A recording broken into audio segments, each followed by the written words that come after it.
Welcome to the Nonprofit Exchange Podcast.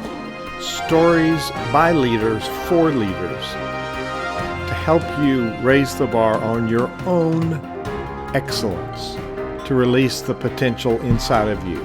Now, here's today's podcast. Greetings, everyone. Here we are for the Nonprofit Exchange. This edition is our guest, Maria Rolf, has a story to tell. And it's a story that's so important today about the work that she's doing with this organization called Impact Living Services. So thank you for being with us, and sit down, put down your pen and paper and just listen, actually. Listen to the story that she's going to tell and see how you can step up to provide value wherever it is that you want to provide value. We have a gentleman listening to this podcast, Bob Hopkins, who taught me a lot about philanthropy. It's the love of humankind. And that's what we do. We share our love with other people who need it the most. So Maria is my guest today for the Nonprofit Exchange. We're 7.5 years into some really good interviews with people doing good work. And you were telling the story of your work. Tell people a little bit about who you are and what is your passion? Sure. So my name is Maria Rolf, and currently my role is with Impact Living Services. I'm their Mission Advancement Officer. Prior to that, my background, really, my college and postgraduate work was in education and theology. And so academia was kind of my field. I love theology. I love studying God's word, and I love teaching. And that's sort of the field that I was in. That was my zone. Um, so I'm in a totally different field than where I thought I would be, and totally different field than even what I was doing 4 years ago. This role with Impact kind of fell into my lap at sort of a transition period of my life, and it's really changed everything for me. So Impact Living Services is an organization that started in 2012. And really, it started to answer one problem, and that was that youth who age out of foster care have really terrible outcomes. And so it started here in Lynchburg, Virginia. It's since expanded to 5 different cities in Virginia now. And started out as an independent living program helping youth who are transitioning at 18 from foster care into adulthood. So I started out basically signing up for a role that I had no idea what I was getting myself into. And I can tell you a little bit more about how I even got interested in that. But essentially, they were looking for somebody who would teach life skills and mentor 18 to 20-year-olds who were aging out of foster care. And I found out about that opportunity through a friend, and had kind of an informal interview and found myself accepting a part-time job that I had no idea what I was doing, but decided to say yes to something that was very outside of my box. And it has been one of the most significant decisions I've ever made. Give us some of the facts that got your attention that inspired you to want to do this. Yeah. Well, before I get into all the nitty-gritty statistics, I think what got my attention on foster care in particular, my church has a foster care initiative probably for the last 10 or so years. And so I had been around foster care conversations. I had friends who were fostering, and I knew that there were a lot of kids who have great needs, and really felt like the church needed to be the ones to open up their homes and be safe families for these kids. And I knew it was hard, but I think I really did not realize how difficult the road after foster care is. And what really started getting me interested in this is for a couple years right after I got married, I lived in Texas with my husband, and I got to have lunch with this extraordinary lady named Rebecca Jowers. She runs an anti-human trafficking organization in Dallas called Poema, and got to grab lunch with her and pick her brain a little bit about just some of the issues of human trafficking in the States. I think a lot of people know human trafficking exists. It's a big issue around the world. the spotlight is on it even here in the States, but a lot of us don't know what it even looks like or what's feeding this monster. And I grabbed lunch with her and I was just asking her about the realities of that in the Dallas area where she has this ministry. And I was just kind of blown away at how huge of a problem it is here in the States. And I said, what is the main thing that's feeding this? And she said, hands down, it's the foster care system. I said, what do you mean?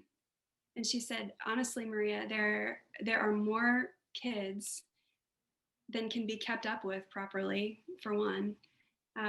There are unfortunately people who get into fostering with ulterior motives. There are parents who are drug addicted or, name the addiction, who will traffic their own children to feed their own addiction. I mean, it is the thing that is feeding it here. And I was shocked. I hadn't made that connection, that it was really a direct pipeline into human trafficking. And that conversation, I could not shake it. She gave me a lot of different ideas for how to kind of help fight against it there. And as we were getting ready to make a transition back to Virginia, I really just was praying that the Lord would give me some kind of opportunity to do something about that. Because it's bigger than trafficking and it's bigger than just the foster system. I mean, we're just talking about really vulnerable people that need a lot of people to come around them and help them get out of their situation. And so that is what got me interested in working with foster kids. And that's what, when I saw a friend post something about mentoring youth aging out of foster care, I thought, I'm going to check into that. So I did. And you came here from Dallas.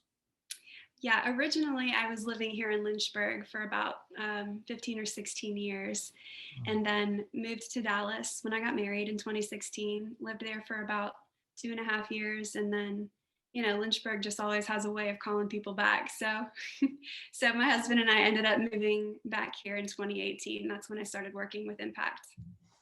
Wow. So we think of human trafficking as being something that's a problem over there, wherever over there is, but it's not here. So I guess it's all around us. How big is this? Oh, it's massive. I think working with this population has made me realize how proximate it is to me.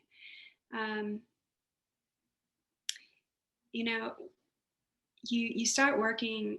Let's put the titles foster care aside, right? These are kids. These are people, and these kids come out of really hard families that live in really hard neighborhoods that exist in our own cities. And it's really easy to just not see those communities. It's really easy to live a life that is very siloed apart from, broken communities and communities where this kind of thing is just getting perpetuated, right? So I start working with Impact.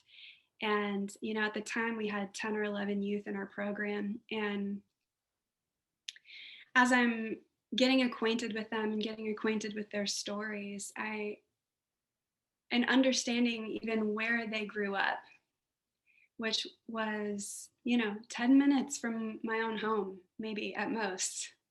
I'm finding stories of, like I said, girls whose parents are drug addicted and figured out that they can traffic their own children to help feed their addiction. I find out that there are kids whose parents don't want the burden of raising their kid and, kept them at an auto mechanic garage and raised them there.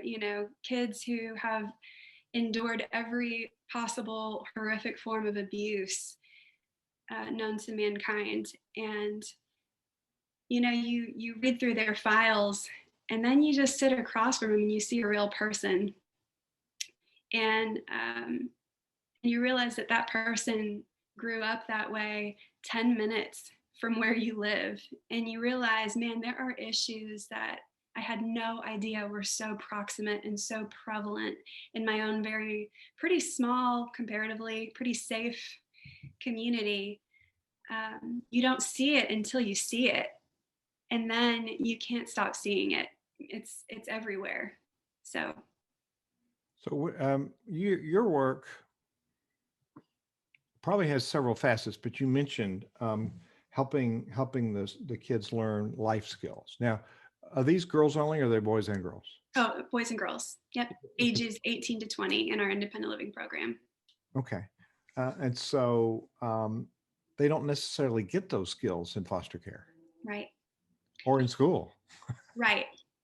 Well, a lot of them have bounced around from home to home to home, or group home, or occasionally we have youth who come to us from juvenile detention. That's not as frequent, but when we talk about aging out, we're talking about kids, really not kids, they're youth who are turning 18, and for whatever reason, to no fault of their own, they did not get adopted.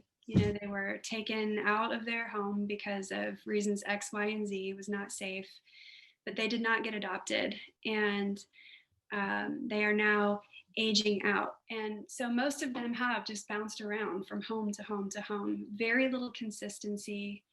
Some of them went back and forth to their biological family and back into a different foster family and back to their biological family. And so things that were normally modeled for someone who stayed with their parents most of their life, like even as simple as learning how to use a thermostat, or things from learning how to use a thermostat to just going to work. Things that were just modeled for us were not modeled for them. And so, yes, we do life skills, we do mentoring, we help try to remove all of the barriers that could keep them from succeeding. Because when they turn 21, they are really on their own. And we want to make sure that they have everything they need to succeed and thrive. Wow. We take so much for granted that it's just people are going to learn. And later on in this interview, I'll open up for some questions. I know what some of those questions might be, but let's delve further. So, what you studied theology? You didn't study what you're doing.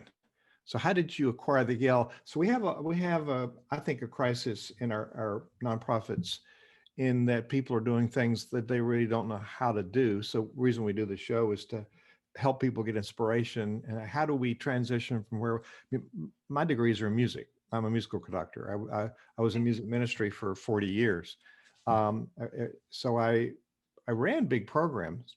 So it was learning by default. You had to learn how to do it because you had all these hundreds of people to move around and get to places. So fortunately, I had run a business and I knew how to do some structure and had studied some of the things that I had to do, but I had to transition from just leading a choir to leading programs and working on some of the what's called soft skills, which may be part of what you do under the category of soft skills, but they have a hard impact on people's lives.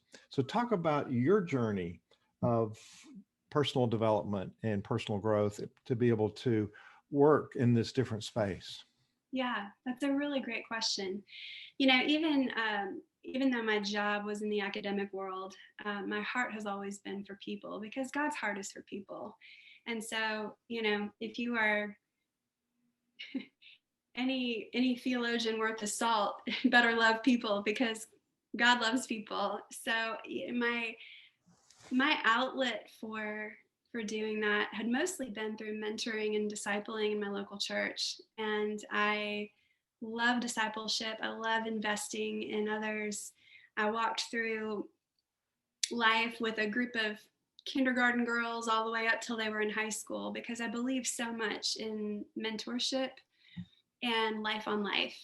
I think that is that's the model Jesus gave us. You know, he came to dwell with us.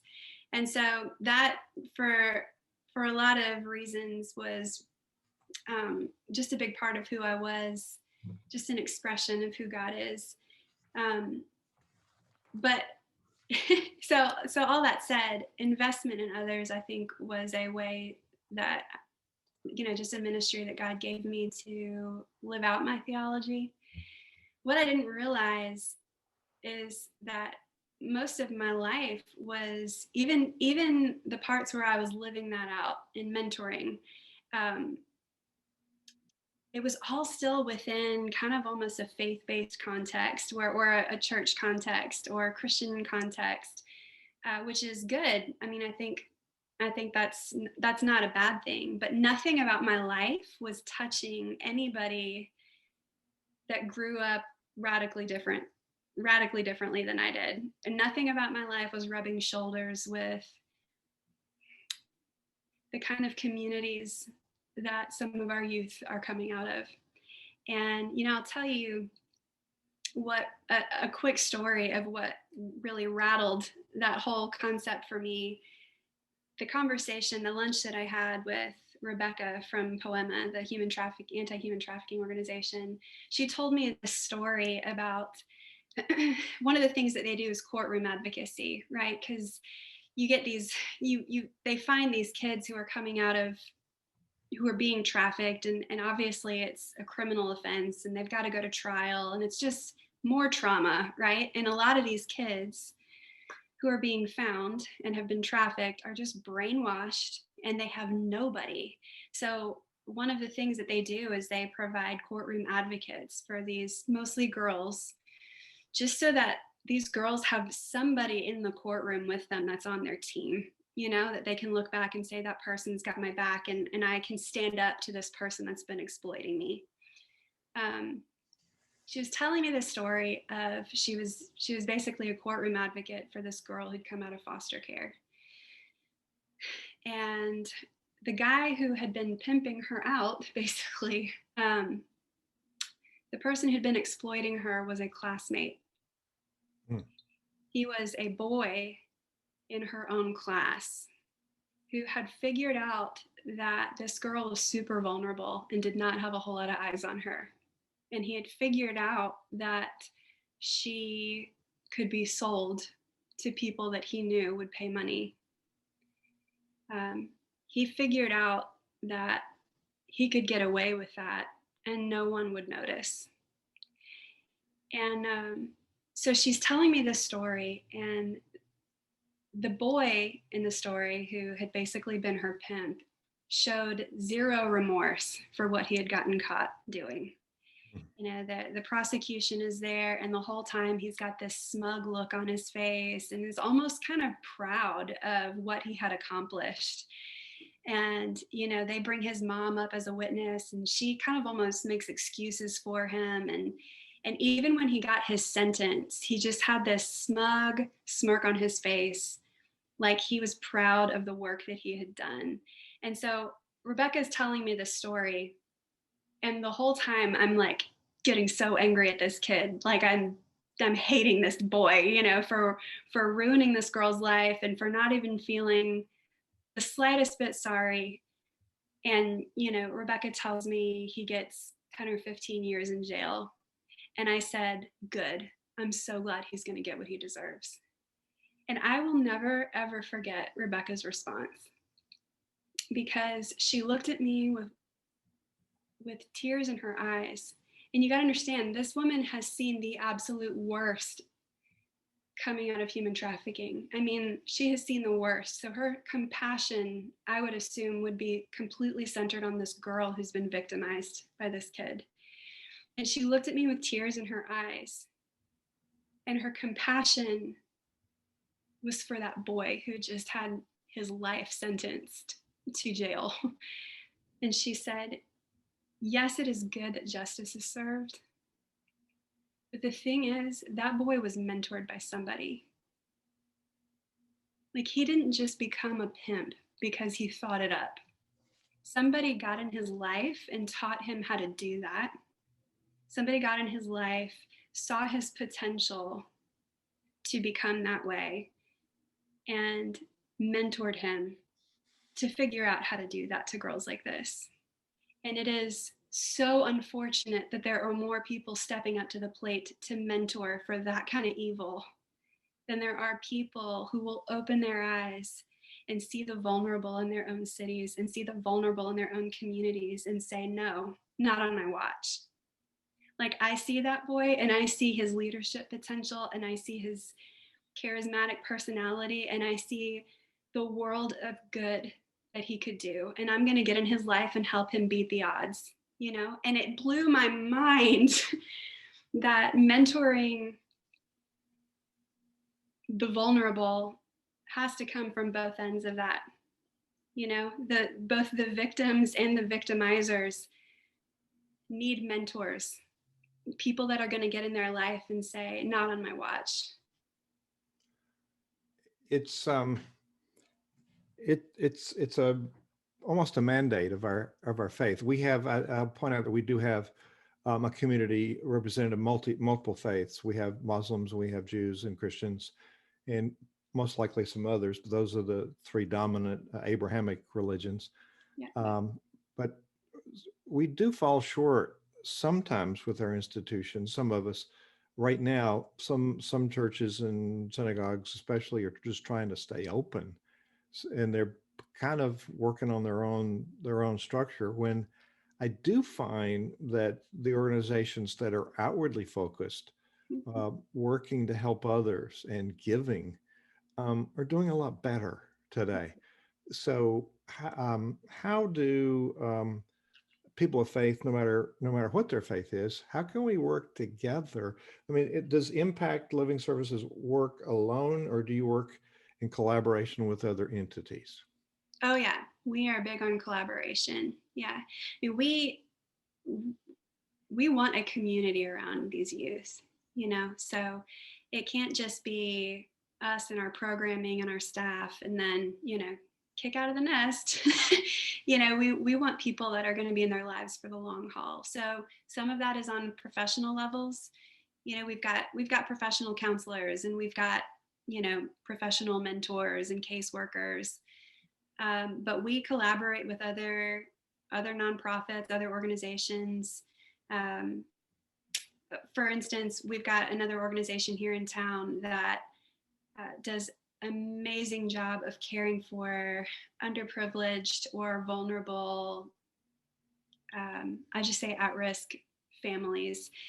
Uh, it's called the Healthy Families Program, and you know, with our youth, the stats are 3 out of 4 girls are single moms by the time they turn 19, and you know, we've got several girls who all had babies during COVID, you know, and so we are really happy to link arms with the Healthy Families Program because they are helping our girls understand how to use WIC, understand all of the resources that our hospital system has here for girls like them. You know, they're helping make sure that their babies are going to all their appointments and, you know, making sure that they get a community of other young moms around them. So that's, man, we love partnering with other like-minded organizations. But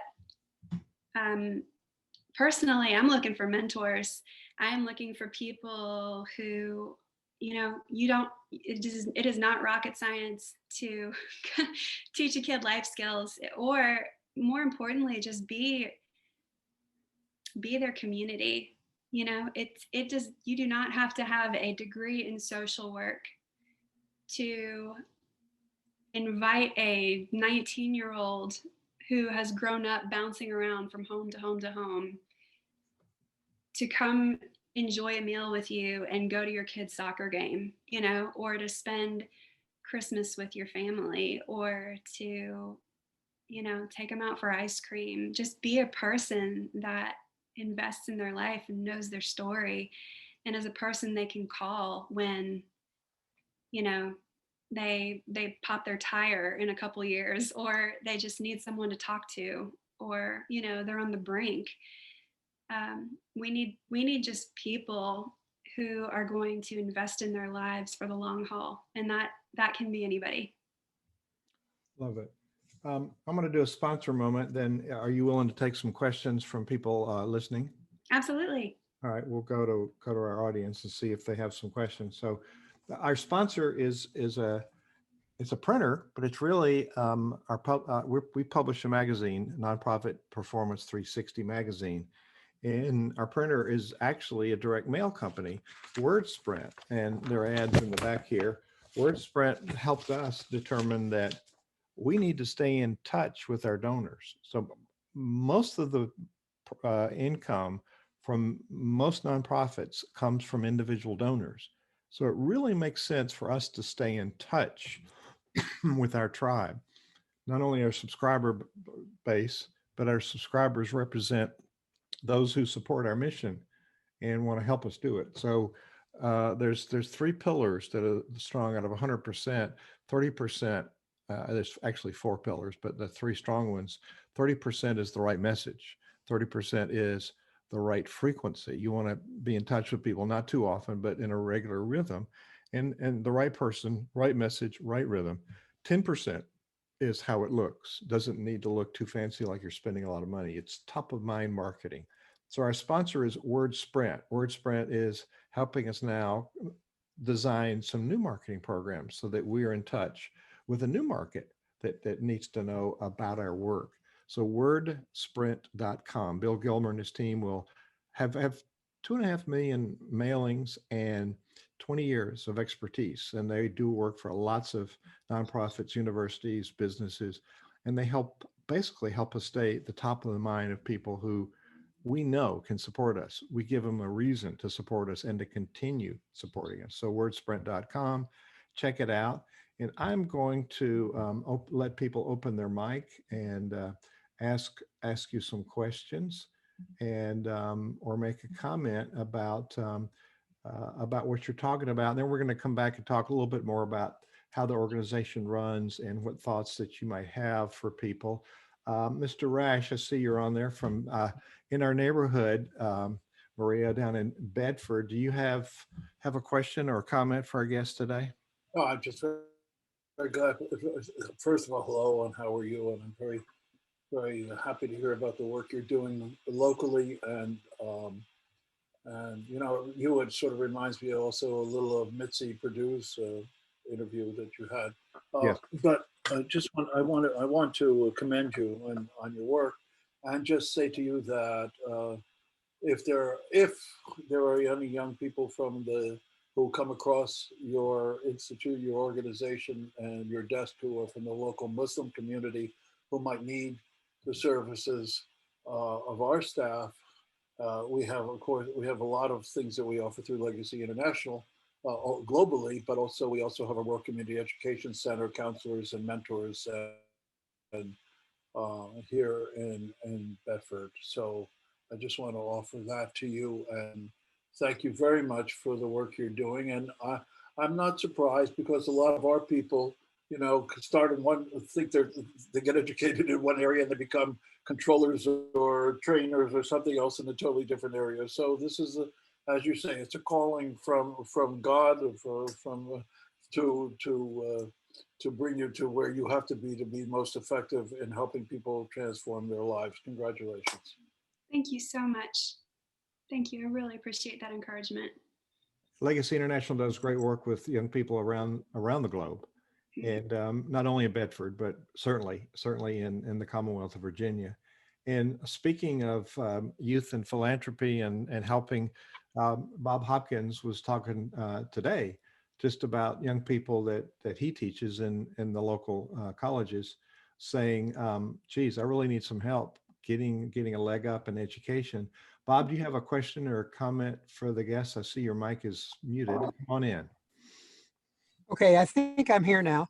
Am I Yes, here now? You are here. Well, I'm from Dallas, and you were here in Dallas. I cannot believe what you were involved in. And it was amazing what you said 4 years ago. Who would know that you'd be doing what you're doing? I think that's the case with most of us here. Thank God for the nonprofit sector who's able to maybe even attempt to solve some of these problems. No, I had no idea this was going on. I do know the foster system in Texas is broken. Basically, I hear that all the time, but I had no idea that there were people who were taking in foster children and then making money off of them, and trafficking them. And I know trafficking is huge in Texas, et cetera, et cetera. But I guess I have something on my ears that I'm not listening or I'm not seeing it, and I'm hearing about it. I actually have access to students because I teach college and I teach high school kids in dual credit.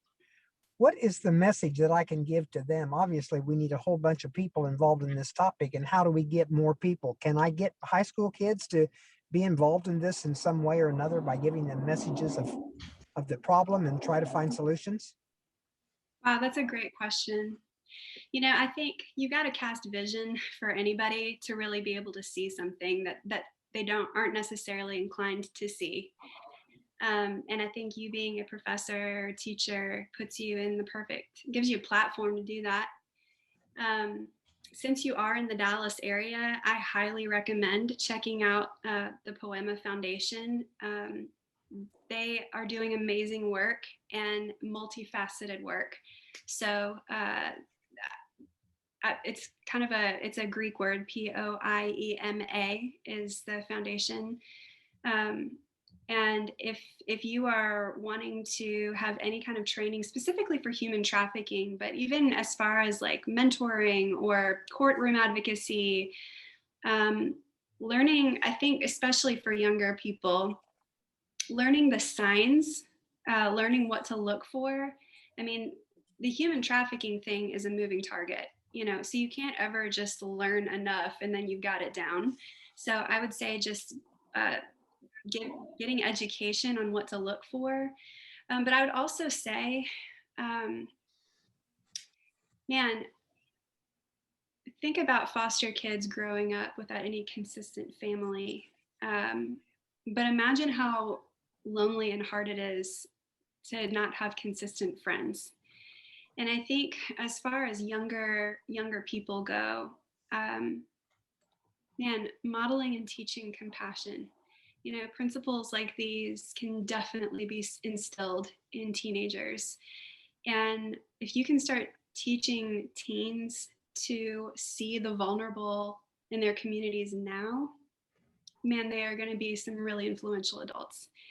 And there's all kinds of opportunities for serving, you know, inner city ministry, that kind of stuff. I would say you can't get involved in that too soon. It's so important to put yourself in situations that are counter to what your normal life looks like. And I think that sort of thing would be really, really valuable for the kids you're teaching. Wow. Are the national headquarters here in Dallas, did you say? The Poema Foundation is in Dallas, yes. Okay. Bob, I put the link in the chat. You can click on it and go there, and I'll put it on the webpage as well. So, Bob, it would occur to me, Bob, I hosted an event for Bob's network in youth and philanthropy, and he's starting a program here in June, and I will certainly connect you. But we're queuing up to do another, maybe in 2 or 3 months, a youth and philanthropy conference. And Bob, would occur to me that maybe some of these folks would like to dip their toe in the philanthropy world, because if you start focusing on how you can give to other people, it has remarkable impact on your own life. And it's a conference that's led by youth, and they've been people that Bob has mentored over the years, and they're doing amazing things. So, Bob, what do you think of that idea, is spreading it out through this impact living services as participants? Right. Well, how can you not get involved after hearing what is right in front of you and in your own city, and I guess everywhere? Absolutely. Yeah, I'll jump in 100%. And I will contact Poema, and I will get materials, and I will get connections and see what we can do in all the programs I'm involved with youth, and we'll talk about it. We certainly will, and see if we can't do something. That's amazing. That's really encouraging, Bob. I think you are really going to be grateful that connection with Poema is going to be invaluable. Bob has educated me, and I've just known Bob for a little over a year. He's got one book, but he should queue up for about 10 more. But this is Philanthropy Misunderstood, and I've learned about philanthropy from Bob, as have other people. So Bob, thank you for being here today. I see Jeffrey's got his mic unmuted. So you have a comment or question? Yeah, Maria, I just echo Mr. Rash's comments and just thank you for what you're doing and for the heart that you have for these age outs. And I'm real familiar with Impact. I actually lived in the neighborhood and worked in the neighborhood where your headquarters is. And I know Paul and several other folks there, and I'm very well aware of the work that you're doing and how important it is. And what I really appreciate you doing is getting this information out so that people understand. I think the number of people that are aware of the statistics for these kids and youth that are aging out of foster care, I just don't think anybody understands the number of pregnancies and trafficking and incarcerations and homelessness and just over and over all of these horrible outcomes for these youth who didn't ask for any of this. Right. And just that there's just, I mean, they're basically 18-year-old orphans, and they have no family when they turn 18, and the outcomes are just awful. And just really grateful for Impact and all you are doing to try and step in and give them not necessarily giving them a family, but giving them hope and becoming a substitute family for them and interjecting and making a difference in their lives. It's just beyond critical. Thank you for that encouragement. And thank you for being a good neighbor to them. Yay. So I'm going to let y'all go back to watching, and thank you for your comments. So Maria, let's talk first, Jeffrey just mentioned the oops, Bob's, I brought you in the wrong place. So, Maria, talk about the organization and what makes it thrive. What about the organization makes it work? I mean, you work probably in middle management. You're not the top leader of the organization, but you certainly know the structure. And I've seen a lot of organizations that don't work well. This one obviously does work well. So speak a little bit about what makes this work really well. Sure. Well, there has to be partnership on both sides. And what I mean by that is, you can have the best programming and system in place, but if you don't have somebody that also wants to do their fair share and work and, strive for independence and success for themselves, it doesn't work. But what we have, and I would say the thing that makes us distinctive is we really focus on relationships. Their biggest issue is relational poverty. Like I said, most of them just don't have people. And so everything we do is very holistic and relational. Practically speaking, one of the most unfortunate outcomes for youth who age out is homelessness. 1 out of every 5 is homeless before they're 19. So we try to remove barriers that lead to failure. One of those, we provide a home in a safe neighborhood. And so what that looks like is usually a youth who is aging out of foster care, their social services worker will contact us if they think that they'd be a good candidate for our program. And then they will move into an apartment in a safe neighborhood where we have caseworkers that live on site. They don't actually live with the youth. It's not like a compound or anything like that, but they have their own apartments in the neighborhood so that they are accessible to our youth for emergencies and for training and just proximity. But these youth come and live in a normal neighborhood that is safe and is close to opportunities for education and close to opportunities for entry-level work. And we give them a weekly grocery stipend, so they learn how to, go get groceries for a week at a time, take care of an apartment. And then, like I said, we do life skills training. We have people who come and just help, they come in and we help them set up goals, long-term goals. and some short-term goals. And we try to do everything we can to help them meet all of those goals so that by the time they turn 21, they are ready to launch on their own. We also have a behavioral health team. So we've got professional counselors who are basically, they are trained strategically to help with emotional and behavioral issues like with youth like ours. And so we have people who specialize in addiction, who specialize in sexualized behavior a lot. Not all children, but it is very likely that children who experience some form of sexual abuse will in turn eventually become a sexual abuser. Again, that's not always the case, but it is likely. And so we have counselors who specialize in helping children like that so that they don't repeat cycles of dysfunction. So like I said, we offer professional counseling. We try to help them reach their education goals. You know, for some of them, that means going to college. For some of them, that means trade school. For some of them, school isn't their thing, but they have skill sets that they can already use in the workforce. And so we do everything we can to try to help them get their education and get them in a steady job so that they can succeed on their own. We try to help them get their driver's license because transportation is a major barrier to holding down a job.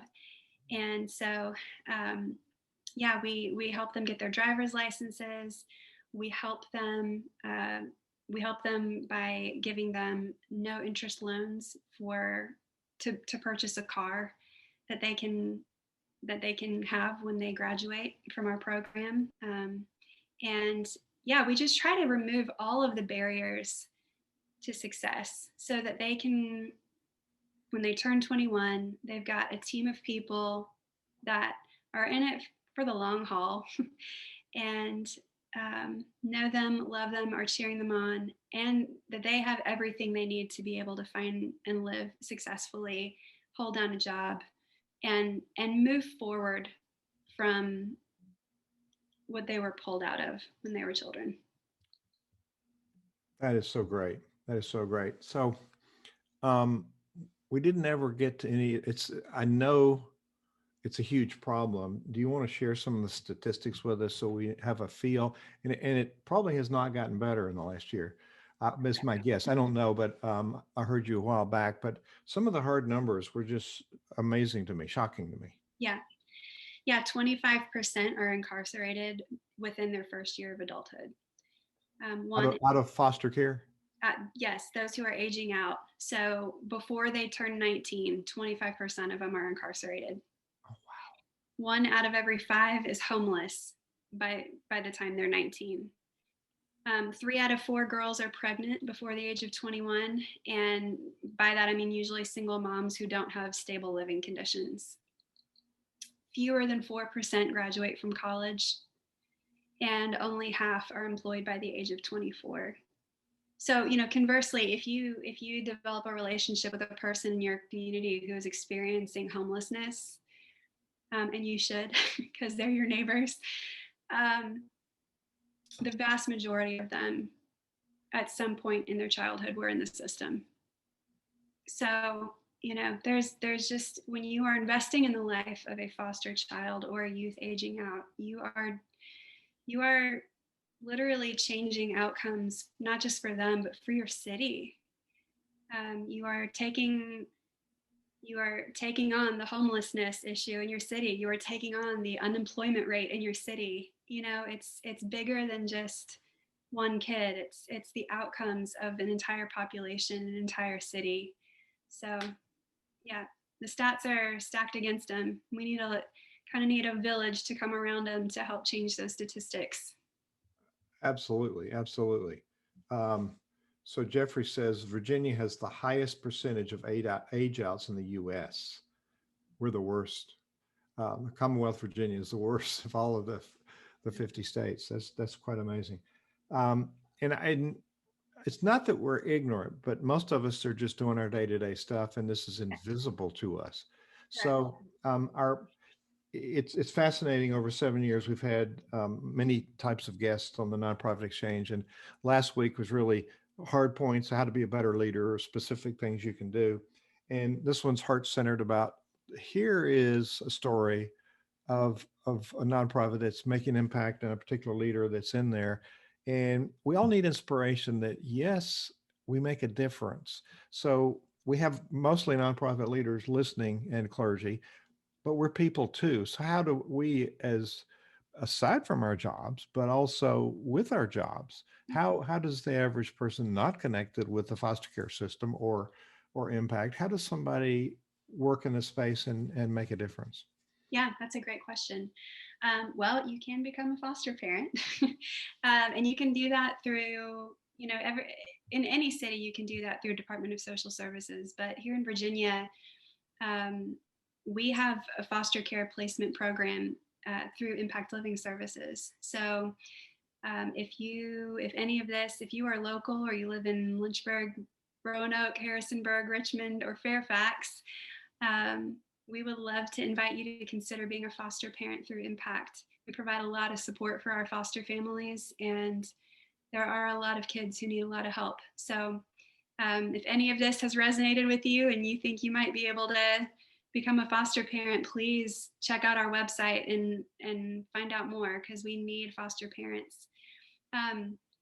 Outside of that, we need mentors, and that can look like 100 different things. We need people that will regularly be in their lives, but we also need people that are going to potentially bring them in to teach them a trade, bring them in to give them volunteer experience, bring them in to give them work experience, or maybe even just come talk to them about different careers. One of the things that we do is we have a monthly mandatory training, and it's hard to get all their schedules together, but once a month, they all know, I've got to be at this training. And we have a variety of topics and a variety of speakers, but we're always welcoming in people that can tell them about different career opportunities or help them think about, how they're wired, what their personality might be wired for as far as type of career work. So just professionally, even giving them things to think about and pathways to pursue jobs and careers that they may not have ever thought about or been exposed to. They just need people, and they need relationships, and they need people that are going to come and say, I see you, and I'm going to help however I can. Here's what I have to offer. So I'm a nonprofit leader. I'm a clergy. I've got a community. How can we step up as a community to support, collaborate, whatever with impact? Yeah, so we've got a few different ways that you can either volunteer or support financially. This is the first year that we have ever done fundraising. We have never, ever in our almost 10 years of existence, never done any kind of fundraising. And we are doing that now because currently the majority of the population that we serve is already in the system. They are receiving state services, and we are, relationally helping them out. But we really would love to help vulnerable people. We want to widen our reach, basically, to families and individuals who aren't yet needing state services but are on the brink. We'd really love to prevent foster care from even having to be in the conversation and get on the front end of it, helping families to heal from the inside. So we'd love to offer prevention. We love to offer aftercare for some of the youth who maybe have completed our program, but especially those that are new parents and are 21 years old and still maybe need a little bit of extra help. We want to be able to continue to offer, again, just people and resources to help them live independently. So some of the help some of the ways people can get involved is financial. If you go to impactlivingservices.org, you can find out how you can sponsor a youth or help with an apartment setup cost. Every time we get a brand new youth, the first thing we do, and they come with virtually nothing, the first thing we do is go to the grocery store or Walmart and get them a bunch of essentials so that they can actually live. Our apartments are furnished, but they need shampoo and they need towels and they need you know, I don't know, duct tape, things that you don't think about, things that you don't think about until you're living on your own in an apartment. So, you can help sponsor through an apartment setup.